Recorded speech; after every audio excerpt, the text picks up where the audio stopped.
a hike on the Sugar Notch Trail near Ashley, you are signing up for some moderate exercise, surrounded by nature. But along the way, you might be surprised by what else surrounds you. Absolutely astonished. There's so many, and apparently it's been over 50 years since they've been here. Tires.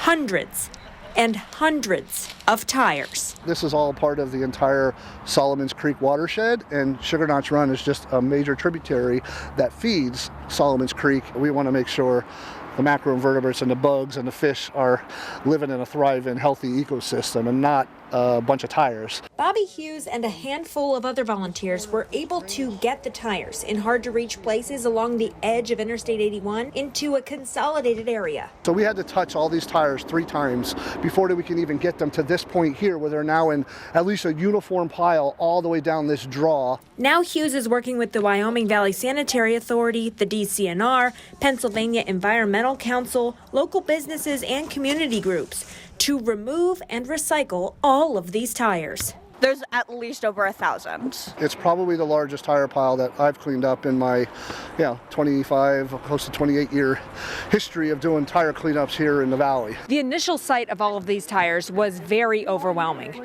but volunteers were able to come up with systems at the top of the mountain and at the bottom of the mountain to make it a little bit more manageable. It's extremely steep, and there's lots and lots of rocks. From the starting point to the finish line, volunteers set up assembly-style lines to get the tires to certain points before throwing or rolling them to the next one, where they're piled up again and eventually taken to the road as efficiently as possible, or close to it.